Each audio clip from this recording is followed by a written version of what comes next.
Está começando pela TV Novo Tempo mais um programa Evidências, sempre em busca de fatos que comprovem a veracidade histórica da Bíblia Sagrada. Em 1964, o famoso evangelista Billy Graham estava concluindo o manuscrito de mais um livro intitulado O Mundo em Chamas. A sua publicação se deu um ano depois. O título, bastante provocativo, já dizia muito acerca do seu conteúdo. Ali, em vívidas cenas, Billy Graham desenhava o que seria o lamentável quadro da espiritualidade americana. Apontava a generalizada falta de compromisso com Deus e a crescente onda de secularismo. A sua esposa Ruth Graham estava, como de costume, revisando os manuscritos originais quando, após ler um dos capítulos centrais, ela comentou: "Se Deus não trouxer em breve um julgamento sobre a América, ele terá que se desculpar com Sodoma e Gomorra." Esse comentário da esposa de Billy Graham acabou saindo daquele ambiente familiar e se tornou famoso no mundo inteiro, especialmente após um sermão pregado pelo Dr. James Kennedy na Igreja Presbiteriana de Fort Lauderdale, na Flórida. O sermão do Dr. James se intitulava A Oração e a Crise Mundial. Infelizmente, o que Billy Graham dizia a respeito dos Estados Unidos da América poderia perfeitamente ser aplicado ao mundo inteiro, especialmente hoje. Cumprem-se literalmente em nossos dias as palavras do apóstolo Paulo a Timóteo, quando escreveu que os homens iriam de mal a pior, enganando-se e sendo enganados, que seriam mais amigos dos prazeres que amigos de Deus. Isso está aqui na Bíblia, no livro de 2 Timóteo, capítulo 3, versos 1 a 5. De igual modo, Jesus também comparou os dias finais da história deste mundo com os dias em que Ló saiu de Sodoma e naquele mesmo dia choveu fogo e enxofre do céu consumindo a todos.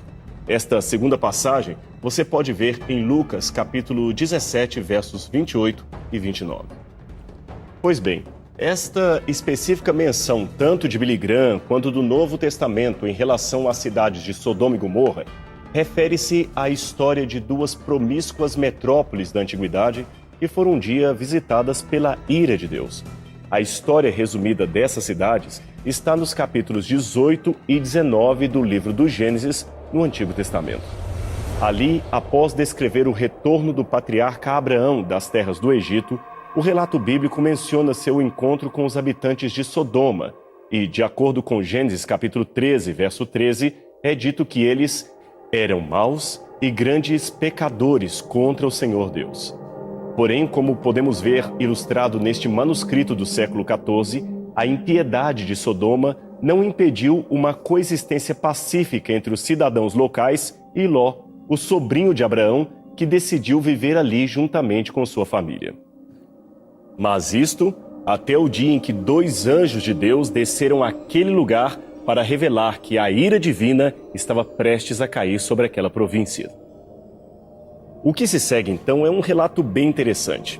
Antes de ir a Ló, os anjos, desta vez em companhia de um outro ser celestial identificado como o próprio Deus, visitaram a Abraão e comeram em sua tenda.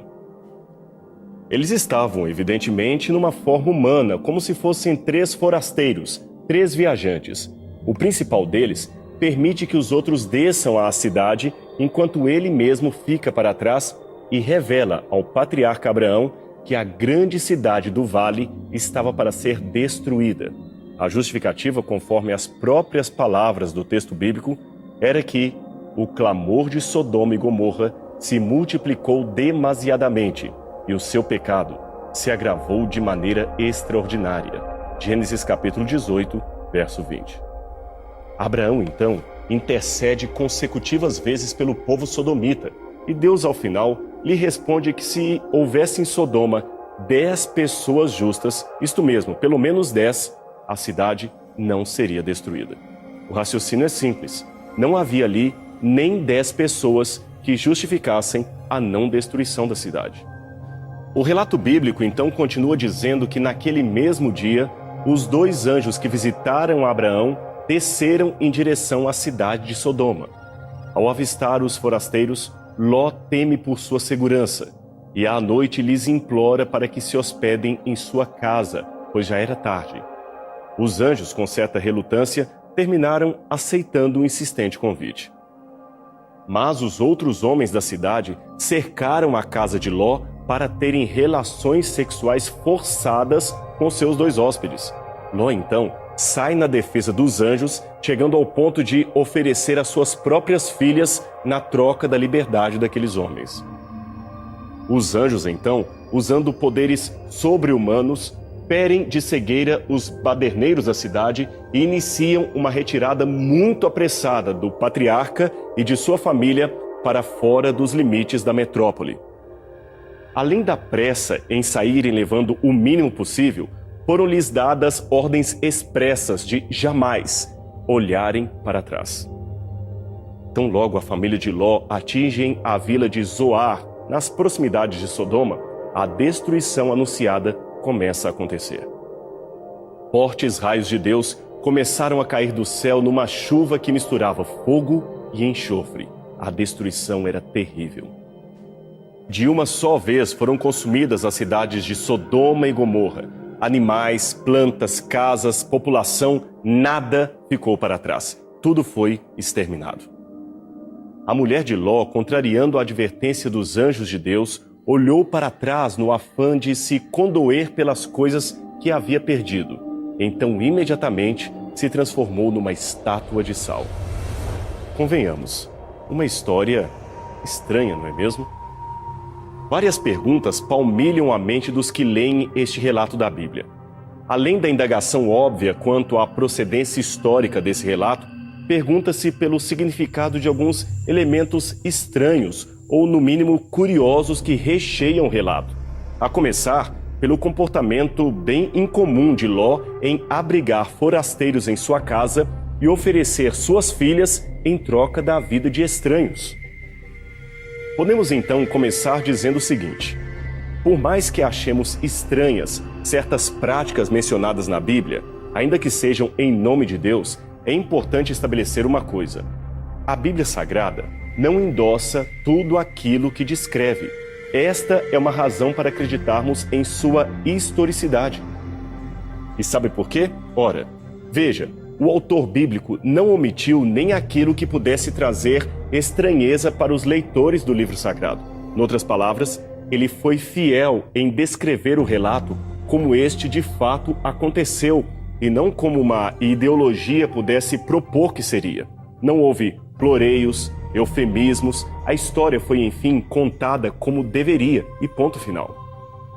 Note que, ao contrário do que aconteceu no caso de Abraão, de quem os anjos aceitaram prontamente a hospitalidade, aqui no caso de Ló, eles relutam em aceitar o convite para dormir em sua casa, o que demonstra certa desaprovação a alguns costumes que o patriarca havia adquirido. Aliás, não é por menos que a própria escolha de Ló para morar em Sodoma fora motivada por razões gananciosas que passam bem longe do que poderia se chamar de eticamente aceitável. A sua descrição como sendo um homem justo não deve ser interpretada como significando que ele era um homem absolutamente perfeito ou livre de qualquer possibilidade de deslize. Assim, este mesmo comentário de que a Bíblia não sanciona tudo aquilo que ela descreve nos ajuda a compreender a descrição do estranho ato de Ló em oferecer suas filhas em troca da integridade física dos seus hóspedes. Veja, o próprio fato de suas filhas ainda estarem virgens numa cidade tão promíscua significa que ele ainda tentava manter, de certa forma, a integridade moral de seus familiares.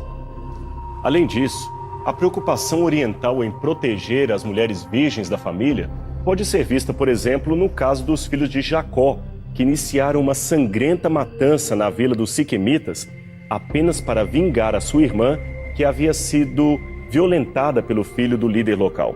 Esta história você pode encontrar em Gênesis capítulo 34. Então, elementos extraídos das entrelinhas do texto bíblico permitem supor que a estranha atitude do patriarca fora motivada por uma grande pressão emocional que o levou a agir mais pelo impulso do que pela razão. Perceba, apesar de não saber que eram anjos, ele de alguma maneira reconheceu naqueles forasteiros homens de grande importância política e social. Talvez fossem chefes de um clã ou monarcas de um território vizinho. Logo, imagine que Ló não poderia simplesmente entregar homens tão importantes para serem molestados. Imagine a possibilidade de que fossem reis poderosos, que tivessem um exército sob seu comando e, irados com o ocorrido, poderiam voltar posteriormente para vingarem de toda a cidade e também da família do patriarca por não tê-los protegido dos cidadãos de Sodoma. Estes poderiam ser alguns dos pensamentos que passariam na cabeça do patriarca. Assim, numa situação de extremo perigo, ele deixa aflorar uma atitude emocionalmente descontrolada e oferece, sem pensar, as suas filhas aos homens da região. O resto você já sabe. Eles fogem, mas a esposa de Ló se transforma numa estátua de sal. O que seria isso? Bem, qualquer um que puder visitar hoje a região do Mar Morto, entre Israel e a Jordânia, aonde a maioria dos comentaristas acredita que foi originalmente a cidade de Sodoma, poderá ver ali estas estranhas formações rochosas, feitas principalmente por NaCl, que é o nosso sal de cozinha. Note que elas realmente se parecem com estátuas de pessoas, mas são apenas uma formação natural da região. O pietismo popular, é claro, fez crer que esta formação em especial seria o que sobrou do corpo da mulher de Ló. Mas não se impressione com isto. É apenas uma lenda popular. Não há nada de autêntico nesta suposição. O texto hebraico original de Gênesis capítulo 19, verso 26, diz o seguinte acerca da mulher de Ló. Acompanhe a leitura. Estando ela atrás dele, seu marido, olhou para trás e se tornou uma estátua de sal. O fato dela andar atrás do marido pode espelhar uma cultura patriarcal ainda seguida em alguns países do Oriente Médio até hoje, onde a mulher sempre segue após o seu esposo. Ou também pode revelar o fato de que aquela mulher de Ló estava menos disposta a deixar Sodoma com todos os seus pertences materiais e seguir o marido para fora da cidade. Talvez ela tivesse outros filhos e parentes que não quiseram sair da região. Sendo assim, é possível, por elementos culturais da época, que ela tenha não apenas se virado como a interpretação literal nos faz supor, mas antes descido correndo colina abaixo em direção oposta à que estavam vindo, isto é, em direção à cidade em chamas. Na cidade de Pompeia, por exemplo, temos verdadeiras estátuas, digamos assim, de pessoas que morreram durante a erupção vulcânica porque voltaram para buscar pertences que não queriam deixar para trás. Portanto, a expressão bíblica olhar para trás pode ser não apenas uma atitude literal, mas um idiomatismo para dizer que ela voltou para a cidade, de modo que é possível entender o texto bíblico sem precisar imortalizá-lo numa cena em que a mulher vira sal apenas porque virou-se e olhou para o que estava acontecendo lá embaixo. Note que o próprio texto bíblico apresenta Abraão e Sara fazendo o mesmo, isto é, olhando de longe a fumaça da cidade em chamas e nem por isso se tornaram em estátuas de sal. Assim, embora não possamos saber com detalhes em que sentido a mulher de Ló se transformou em sal, temos elementos para crer que tal evento não foi fruto de uma simples olhadela por cima dos próprios ombros. Agora, trabalhando com algumas hipóteses, é possível supor que ela tenha caído em algum poço de material incandescente ou tenha sido coberta por cinzas igualmente em chamas. Essas cinzas, então, modificariam a estrutura molecular do seu corpo como se houvesse transformado-a numa estátua de sal, ou ainda que o sal incandescente misturado com outros elementos como o enxofre acabaram encrostando em sua pele, cristalizando-a como se fosse uma estátua. Isto, portanto, daria a ideia de uma imagem de sal, quando na verdade era apenas uma pessoa humana coberta por elementos químicos que estavam caindo sobre o seu corpo. Seja como for, uma coisa é certa: algo realmente aconteceu naquele dia e deixou a sua marca na mente dos que testemunharam a destruição e também das gerações que se seguiram. Mas existem realmente evidências arqueológicas, históricas e geológicas dessa destruição? Para responder a essas perguntas, precisamos primeiramente buscar pela possível localização das cidades de Sodoma e Gomorra. E para ganhar tempo, vamos trabalhar com o lugar mais comumente defendido pelos especialistas em historiografia bíblica, que é a região do Mar Morto. Esta foto de satélite mostra os contornos do local a que nos referimos. Trata-se de um mar de sal com uma superfície de aproximadamente 1.050 quilômetros quadrados. Ela corresponde a um máximo de 80 quilômetros de comprimento por 18 quilômetros de largura. Este lago é alimentado pelo Rio Jordão e banha também o país da Jordânia, vizinho de Israel. A região, portanto, é conhecida como Cisjordânia. Nos últimos 50 anos, o Mar Morto perdeu 1/3 de sua superfície, em grande parte por causa da exploração excessiva de seu afluente, que é a única fonte de água doce da região, além, é claro, da natural evaporação de suas águas. O estranho nome Mar Morto foi dado apenas no 2º século depois de Cristo. Nos tempos bíblicos, ele era conhecido apenas como o Mar Salgado ou Lago Salgado, também como Mar do Oriente ou Mar de Araba. As designações Mar Morto e Mar Salgado se devem em grande parte à quantidade de sal concentrada em suas águas, 10 vezes superior à dos demais oceanos, o que torna ali impossível de ter qualquer tipo de vida, seja em forma de peixe ou em forma de plantas. Só para você ter uma noção, qualquer peixe que fosse transportado pelo Rio Jordão até o Mar Morto morreria assim que caísse em suas águas salgadas. Ele não sobreviveria nem um minuto sequer. Uma evidência histórica de que este seria mesmo o lugar da antiga Sodoma vem-nos do Talmud, que conservou a tradição milenar de chamar o Mar Morto de Mar de Sodoma ou Mar de Ló. Ademais, a própria Bíblia também diz em Gênesis capítulo 14 e Deuteronômio 34, 2 e 3, que este mar é a localização das antigas cidades mencionadas na destruição da história de Ló. E quanto às evidências históricas de que tal fato realmente aconteceu? Outros autores fora da Bíblia também testemunham da destruição de Sodoma e Gomorra?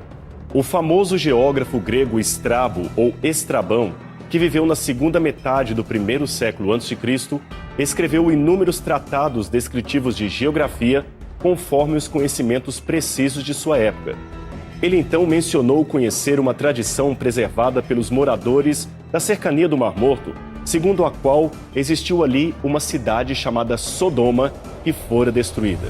São dignas de crédito as tradições chegadas até nós através dos habitantes, as quais asseguraram ter havido outrora 13 prósperas cidades nesta região. Afirma-se até que as mulheres de Sodoma, a cidade principal, ainda existem e que medem 60 estádios de perímetro. O lago saiu do leito em virtude de um grande tremor de terra, tendo vomitado betume em ebulição misturada com água sulfurosa, ao mesmo tempo que as rochas eram calcinadas pelas chamas que brotaram do solo. As cidades afundaram-se parcialmente nas entranhas da terra ou foram abandonadas pelos habitantes em pânico. A descrição do autor grego Estrabo, embora contenha algumas peculiaridades, está de fato muito próxima daquela que encontramos na Bíblia Sagrada, no livro do Gênesis. E ele não foi o único autor grego, isto é, não judeu e muito menos cristão, a reportar este fato. Portanto, ele era um autor que não tinha compromisso nenhum com a Bíblia. Como eu disse, não foi o único a reconhecer a historicidade da catástrofe. Outro autor, o astrônomo e matemático do 2º século Cláudio Ptolomeu, que aqui aparece numa gravura do século XVI, curiosamente denominou o Mar Morto de Sodomorum Lacus, isto é, o Lago de Sodoma. Entre os romanos, Tácito também evoca igualmente nas suas histórias o que parece ser uma referência à destruição de Sodoma. Ele escreveu: Não longe do Mar Morto estendiam-se planícies, que foram outrora muito férteis e onde se erguiam grandes cidades. Contudo, disse que estas foram destruídas pelo raio. Quanto a mim, admito perfeitamente que algumas cidades célebres possam mesmo ter sido devoradas pelo fogo do céu.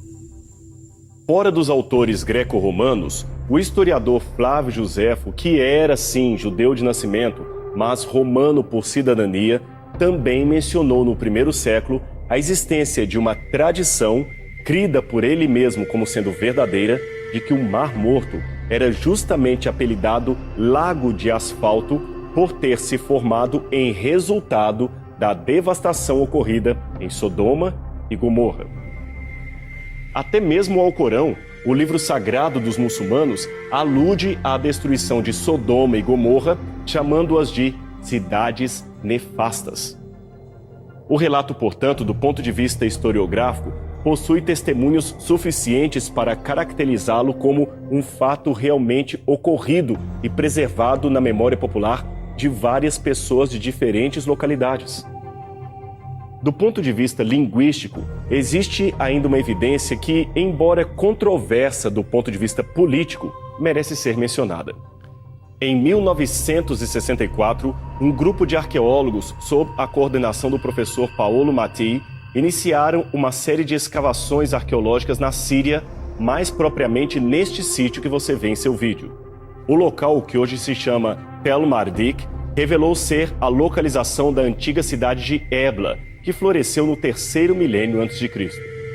Milhares de tabletes com inscrição cuneiforme, como estes que você vê em seu vídeo, também foram descobertos na região. 80% deles estavam escritos em sumeriano e os demais numa língua previamente desconhecida, mas que foi batizada de Eblaíta.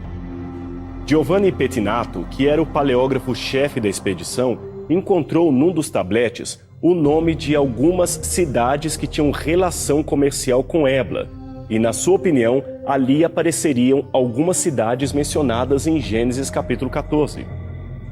Essas cidades seriam Salim, a Salém de Melquisedeque, e as 5 cidades do Vale do Lissan, a saber, Sodoma, Gomorra, Admá, Zebuim, Belá ou Zoar. Mas, infelizmente, quando Pettinato anunciou numa conferência arqueológica em 1976 a sua descoberta, o governo da Síria, que não mantinha relações diplomáticas com Israel, irritou-se com a preleção, resultando na retratação posterior do especialista, bem como na sua saída e de toda a sua equipe de pesquisa. O motivo do protesto do governo da Síria não era acadêmico e sim político.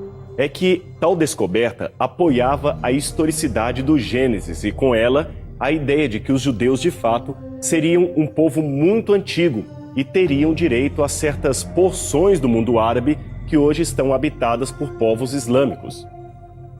Caso Pettinato não diminuísse o tom dogmático de suas declarações, o governo da Síria não permitiria a continuidade das pesquisas em Tel Mardik. Mas é importante dizer que até mesmo numa publicação posterior de 1981, Pettinato, com o amparo inclusive de outros paleógrafos, continuava afirmando que, embora não pudesse ser dogmático em relação às outras cidades mencionadas, o vocábulo eblaíta Si-da-Um ou Sadam, que aparece no tablete, seria corretamente traduzido por Sodoma e equivaleria à mesma cidade mencionada na Bíblia. A localização exata de Sodoma ainda é motivo de estudos. Alguns, porém, pensam que este sítio arqueológico de Bab Edrá, na Jordânia, poderia ser um forte candidato, mas ainda temos que esperar por novos estudos e novos resultados. Agora, é importante esclarecer uma coisa para você. Não há debaixo do Mar Morto nenhum indício de cidades queimadas, como alguns erroneamente dizem por aí. Seja como for, a história de Sodoma e Gomorra continua tendo elementos históricos que apoiam a sua legitimidade. E também devemos refletir numa coisa. O fim trágico de Sodoma e Gomorra deveria nos fazer pensar sobre a nossa própria condição diante do que a Bíblia chama de o iminente juízo de Deus. Isto mesmo, juízo de Deus, porque a Bíblia revela em vívidas cores que Deus virá trazer juízo final a este mundo, destruindo toda sorte de maldade, corrupção e degeneração moral entre os homens. E nesse dia, meu amigo, não é vantagem nenhuma estar em falta com o Todo-Poderoso. O exemplo das cidades de Sodoma e Gomorra está aí para nos contar a história. E você? Que posição assume ao conhecer histórias como a de Sodoma e Gomorra? Você está se preparando para o juízo final de Deus ou está brincando com a sua salvação? Pense nisso e que esta história lhe sirva de alerta e advertência. E a gente vai ficando por aqui, mas semana que vem, não perca, temos outro encontro aqui na TV Novo Tempo para mais um programa Evidências. Até lá!